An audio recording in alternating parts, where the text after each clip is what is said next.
Today, astronomers revealed that they've identified 7 planets in a solar system much like our own. The discovery gives us a hint that finding a second Earth is not just a matter of if, but when. That may be a long way off, but America's space program is already taking a different direction under President Trump. Last year, he tapped a D.C. lobbyist and 30-year Pennsylvania congressman named Bob Walker as his space policy advisor. Walker spoke to Ravi Somaya about his business-like vision for NASA. Liftoff of Ares 1X, testing concepts for the future of new rocket design. The Trump administration's plans do not stop here on Earth. It also has a very ambitious and very Trumpian plan for space domination.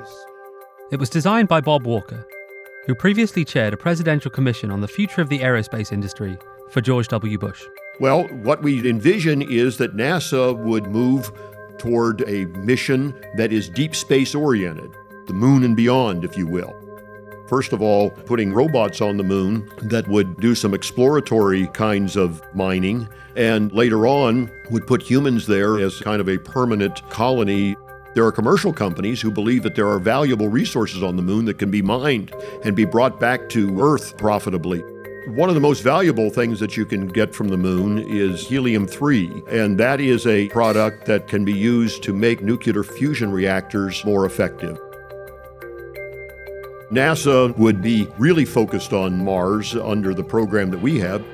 There are some of us who believe that we would be better developing a generation of spaceships that are powered by something other than chemicals, that are powered, for instance, with nuclear power, so that you could cut the amount of time that it takes to go to Mars from months to weeks. John Slough, a professor at the University of Washington who's credited with inventing the technology for a fusion drive, told us that making a functional one would take a level of investment on a vast scale. He didn't specify a number, but said it would be on the order of the initial Apollo space program. But Walker remains bullish. I think within 5 years you could be landing people on the moon. I think within 10 years that there is a possibility that you could take a trip and go to Mars. He's spoken to Elon Musk's SpaceX and Jeff Bezos' Blue Origin on behalf of the administration about taking a potential role and maybe even helping NASA. They can launch on commercial rockets. They don't have to always build their own rockets to accomplish their missions. And he's determined that NASA should no longer monitor climate change. But, he says, only because others might be able to do it better.